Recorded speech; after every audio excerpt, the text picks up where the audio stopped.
So the purpose of this session is twofold. One, energy democracy is a core philosophy that informs our work, but we haven't really looked at it academically. Yeah, we understood from it a very sort of macro and experiential point of view, but we have not looked at the nuance or finer details of the complexities of it. We are working on a framework that could possibly apply on the ground, and hence we had an opportunity to look at the academic literature on energy democracy, which we did, and Soham will definitely be presenting that, right? But more importantly, I wanted to highlight the importance of a good literature review, right? Often, when we work on the problems, our understanding of the issues, of the problems, of the conceptual frameworks is limited. Even when it comes from me, we may not be fully informed of what we want also, right?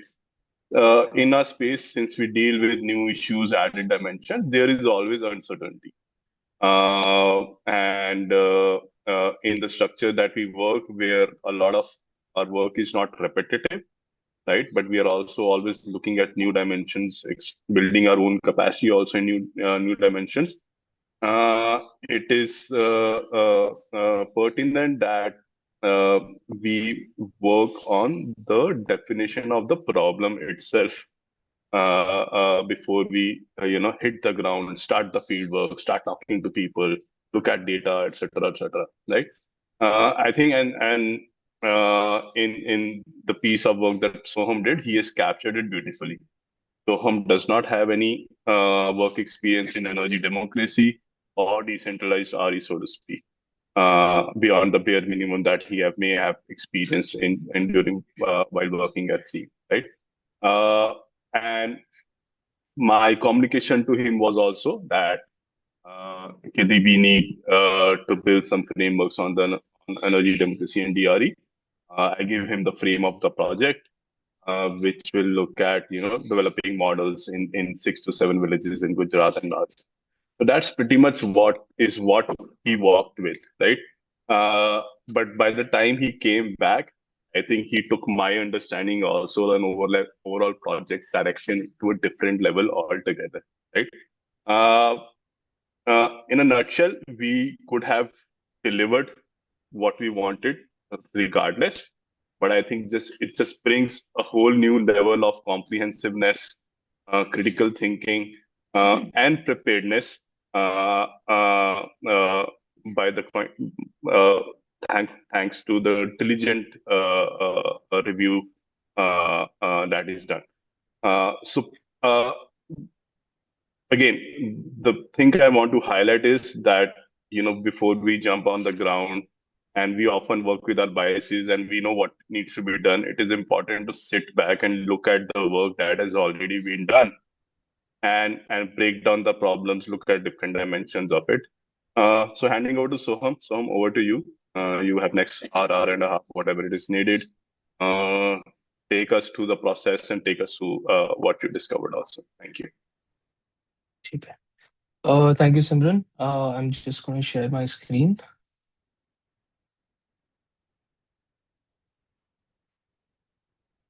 Okay. Is my screen visible?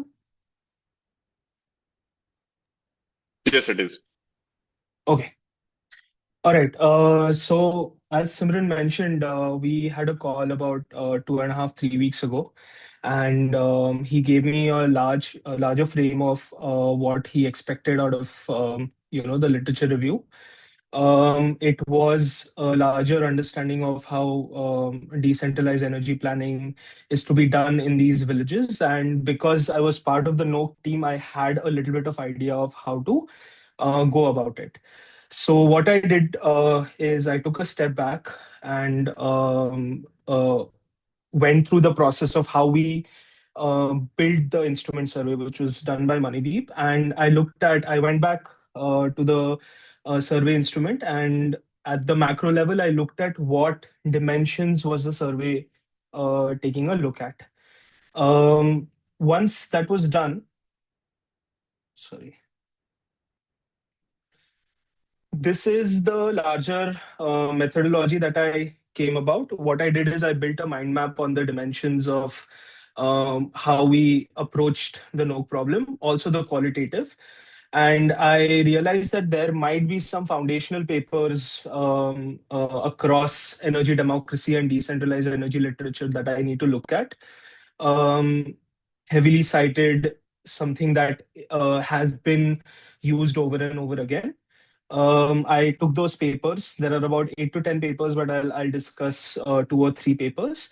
Then the next part was participatory planning. So I remember Lalit and Faraz actually went as first immersion, spoke to people from the community, spoke to panchayat leaders, and they had a brief understanding sorry a macro level understanding of what the demographic dimensions are.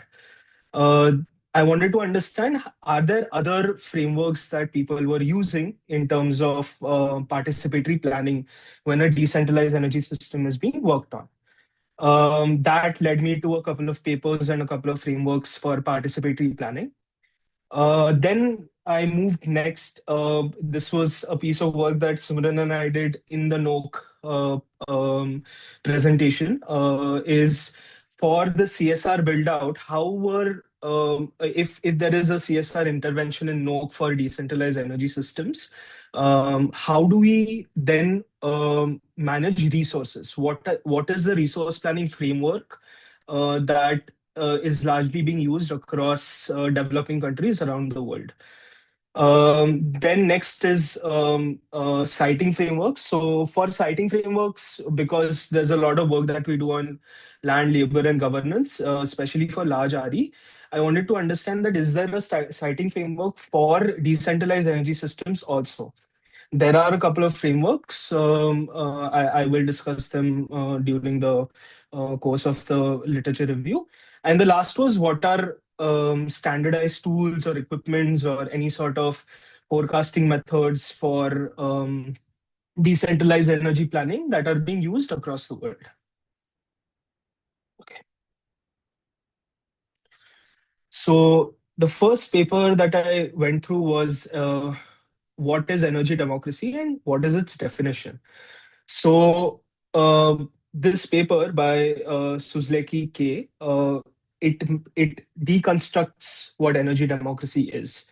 What it does is it defines it as not just an idea, but it has 3 distinct dimensions of what energy democracy is. First one is the process. So, are we talking about energy democracy as a process? It involves grassroots activism, participation, any sort of bottom up practices and governance practices that resist or restructure incumbent systems. That is energy democracy as a process. Next is the outcome, energy democracy as an outcome. So, this is the structural result of the process. So, distributed renewables, prosumerism, new forms of governance. This is the outcome aspect of energy democracy. And lastly, it's the goal. What is the normative ideal when the process and outcome are successful? So, is it decentralized generation? Is it broadened ownership, inclusive decision making, accountability? These are also parts and parcels of energy democracy, as a larger idea or goal. So, fact of the matter is, the paper states that we must be precise about what dimension we're discussing while building any tool, is because they would mean different things and would require different strategies.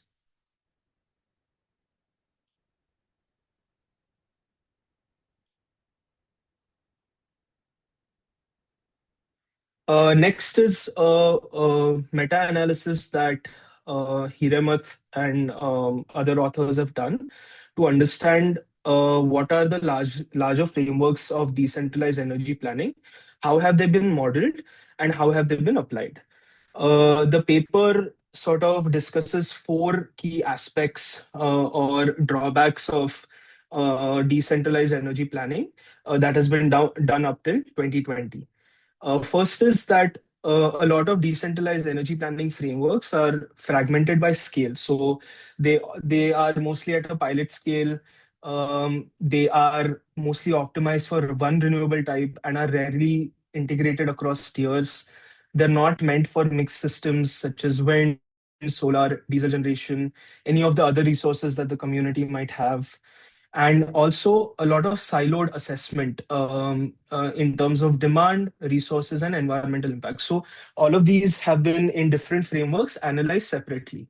And there are a lot of data gaps. So a lot of projects have been reliant on secondary data, and very few projects actually do any sort of on ground primary surveys or reviews or have any sort of on ground intelligence, which creates large discrepancies and in turn leads to the failure of the decentralized project.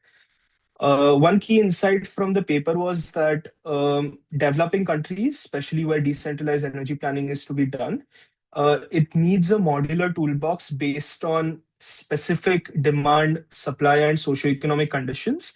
And obviously, we need to add environmental impact modules, any sort of other modules which are necessary for the community that can be added to the toolbox. It cannot be one monolithic model because as communities change, the nuances of the communities change as well. Next important paper, which has been heavily cited, is Energy Democracy and Collaborative Governance. So this paper studies five cities that have some form of democratic institutions in terms of energy, and it asks the question: does collaborative governance ensure democratic outcomes? So the finding in short is no. Collaborative governance is not inherently democracy enhancing. So what they saw was that grassroots coalition and institutions that looked for decentralized energy planning, um, they were largely contained by legal thresholds and utility contracts, which re-centralized control again to monopolistic utilities.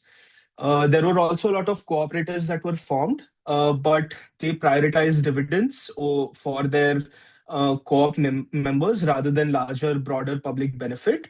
And when that became visible, the municipal corporations sort of used it as a justification to block any more projects from cooperatives, right? So just because there were co-ops in place or grassroots coalitions in place does not mean that there were democratic outcomes. So the risk here is that without explicit sort of institutionalized facilitation or any sort of conflict mediation imbibed into the contract, collaborations sort of tend to stabilize incumbent interests. So the paper sort of requires any sort of to have any sort of democratic outcomes. There have to be binding democratic obligations, and it should not just be a procedural criteria. Okay, so these were a few foundational papers. I will now move to participatory planning. What are the larger frameworks that have been used for participation of the community? So, because Canada has a rich history of Indigenous participation in decentralized energy planning, Quest Canada's model seemed appropriate to be discussed. They have something called as a three-phase participatory mapping. So, in the first phase, what they do is that they map attitudes of the community using something called as a VESPA framework. So they map attitudes of the project based on these four criterias: visual, environmental, socio-economic, and procedural. And what they realized while implementing this VESPA framework across indigenous communities is that opposition to, say, wind or solar or any sort of new technology is conditional, and is conditional on either one or all of these attitudes from the framework, and it's not necessarily ideological. So it is easier to understand what opposition comes from which aspect. And then what they do with that information is then they move to the stakeholder phase. Is they convene specific interest groups, so farmers, environmentalists, leaders from the community, with all of the technical work that they've done, and they show them trade-offs. And they make all of these abstract principles of decentralized planning, or stakeholder engagement, they make those principles sort of concrete and understand if there's any opposition from their side. Next is then they bring in developers, utilities, planners, and they discuss barriers and opportunities based on phase one and phase two. And because these two phases are already complete, they create a shared understanding of constraints before any sort of implementation. One of the insights which also we have realized over our work is that community is not homogeneous, it's not binary, and different stakeholders need different engagement approaches because they have different priorities. Next is something that was written and developed by Irena. Irena dictates that governance has to be a technical requirement. It cannot be if communities aren't embedded in the operation and maintenance, they tend to fail. So there are two options that they've given. So first is Gramin Shakti in Bangladesh. The reason why this project succeeded was because companies sort of retained long-term service responsibility within the community. So all of the work of the operation maintenance of these decentralized projects was done through the community. And then there was another where a South African cooking project where they used solar interventions failed because designers sort of never asked the local cooking customs before they intervened using solar interventions, and the project failed. So it calls for three pillars for participatory planning, which is similar to Quest's framework. First is get the epistemical knowledge, workshops, surveys, interviews, anonymous panels to gather both quantitative and qualitative insights. And then have a sort of co-creation framework where there are steering committees where the community is involved. There are working groups that embed themselves into the planning process, and then there is dissemination where either dashboards or scenario explorers are used to help communities understand what the trade-offs are. And because they understand those trade-offs, the shared understanding is transparent. Next, we move to resource planning frameworks. So once we have, there is going to be participatory and community engagement in these frameworks because all of this is integrated. But I still wanted to, for my own benefit, sort of make these distinctions. So there are uh, three or four papers that I want to discuss. First is something called as a integrated rural planning framework. This framework sort of asks four questions in terms of how do you map resources. So first is where do you map the resource? This is done through GIS and multi-criteria screening, which is obviously the built environment, economic, on economic lines, on social lines, and on energy dimensions. And then these are used to identify and select low-hanging fruits for rural communities. Now, this really spoke to me is because the reason why this spoke to me is because in NOC as well, what we did was we mapped the built environment for every every gully and every place that we went to, and we mapped them based on the built environment, the economic, the social aspects, and also the energy dimensions, depending on what sort of lighting they had, and other dimensions as well, right? Next is what sort of demand are we building the resource for? So the bottom-up reference building approach for hourly seasonal demand profiles in absence of meter data. So this is what they've done in integrated rural planning framework. Um, is they've built bottom-up data for all the households at an hourly level and at a seasonal demand level. Next is for what energy mix. So this is where they use hybrid systems and they model techno-economic analysis based on multiple. So it could be wind, solar, diesel, or grid generation, and they map. They analyze what is the least cost scenario and for what energy mix.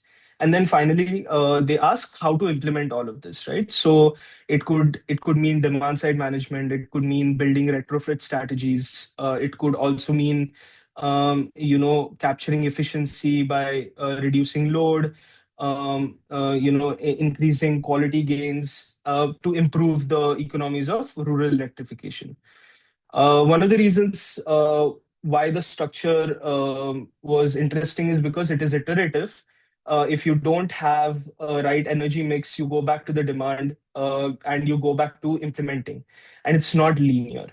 And it optimizes not just for least cost, but also social outcomes. A lot of the decentralized energy planning literature only speaks to least cost electrification because that is an important aspect. But here, this optimizes also for social outcomes. Next is Jerez Rural Energy Assessment Methodology. This was developed by Jerez, very similar to IREP, except for something called as stakeholder legitimacy. So here, this is embedded into the methodology. It is not an afterthought. So if local leaders sort of don't understand stage three, which is first immersion, and unless local leaders approve the test and they understand that there is some sort of a cultural fit, they don't move to stage four. Or stage four will lack credibility. So stage four is where targeted qualitative interviews and technical measurements of the demand, not just recall value, but using power analyzers, understanding what exactly the demand for the household is.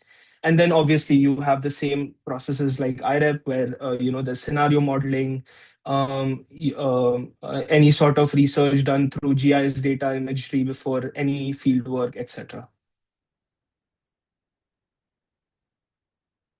There's also integrated assessment, other assessment frameworks. Um, what I wanted to speak to was for this paper, which speaks about social technical mismatches. Here, this paper identifies social technical mismatches is because a lot of the times in decentralized energy planning, the optimal technical solution or the least cost technical solution doesn't necessarily align with local values. Um, and if it doesn't align with local values, the project is deemed to fail. But here, what they do is they design complementary interventions to bridge that gap between if there is a technical mismatch. So they've given examples for solar cell chargers, solar stoves, etc. Um, I wanted to speak a little about the Hirmer's wheel. Hirmer's wheel has something called as social significance value, which talks about identity, status, social interaction. It has emotional value, which is conscience, comfort, safety. Epistemic value, so information, knowledge. Function value, such as access, cost, convenience, economy. Intrinsic human value, which is health, and indigenous values, which are social norms and regions. So they use this Hirmer's wheel and they combine it with technical analysis so that they have a multi-criteria assessment for value satisfaction for that project. So this was something that was important in this paper that I wanted to discuss. And obviously, there are other papers which use belief structure systems where they use qualitative data and then they use evidential reasoning to handle the uncertainty between mixed qualitative and quantitative data. Next is something which speaks to the user. So this is a framework for rural electrification, which has a user-centric approach. So the paper discusses three main issues with rural electrification. First is affordability, so access to credit, payment flexibility, any sort of use risk. So because communities, remote communities, and agricultural pastoral communities are considered high risk because of their informal income streams, uh, they lack access to credit, and because they lack access to credit, so initial capital costs such as connection fees or any sort of equipments becomes absolutely prohibitive. And also, because they don't have access to credit and access to payment flexibility, they tend to not adopt any sort of rural electrification metrics at a large scale. Second is reliability, so quality, service, and sufficiency. So users generally cannot assess whether the quality of the electricity equipment is of good quality. But obviously, quality matters in terms of willingness to adopt. So standardization protocols, quality system controls, and labeling for the user while any sort of intervention is essential. And lastly, local embeddedness. So community involvement, cultural sensitivity, competence building. If there is a technology push where outsiders are coming and telling people what to do, projects generally fail. But if there is a technology pull through community involvement, it prevents the not invented here syndrome and builds ownership for the project or the intervention. Next is citing frameworks. So just want to discuss one framework. I think our work is far more comprehensive than these land citing frameworks. But here the framework is there's one framework which was done by Energy 3. It's called E3.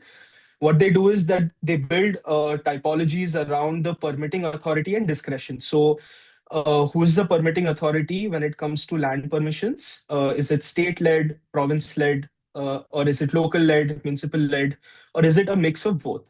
Right? And then they evaluate how each combination of the permitting authority and the discretion between the state and the local authority affects project success.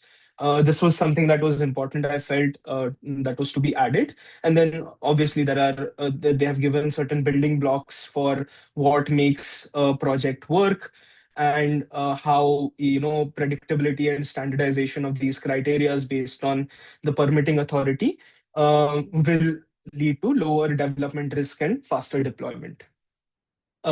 Next is that there's a climate smart siting framework which integrates environmental justice into spatial planning and has ecological constraints, constraints into decentralized energy siting. So it uses something called as a 4C framework: communities, capacity of the community, conservation, and coordination.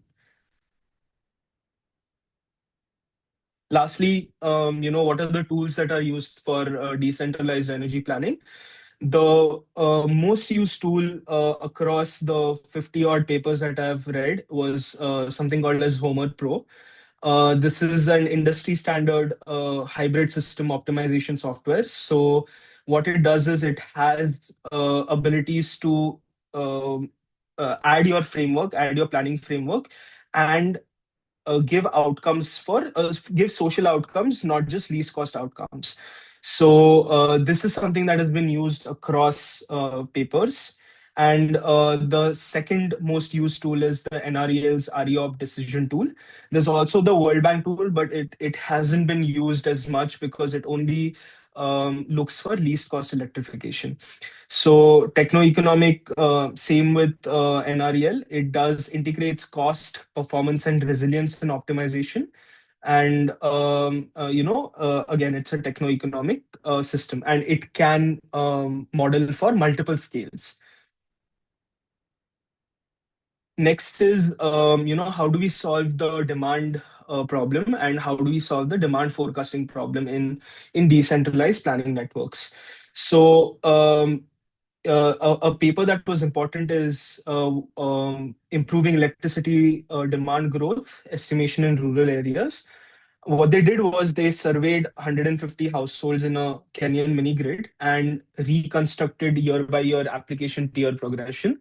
So what they did is first they only looked at lighting for the households. Then they looked at what would the demand be if there was lighting plus fans. Then they added refrigerators, TVs, other things, and then multiple high demand appliances if they wanted to start any sort of work or any sort of economic activity and that uses electricity, how would the demand change in the mini grid?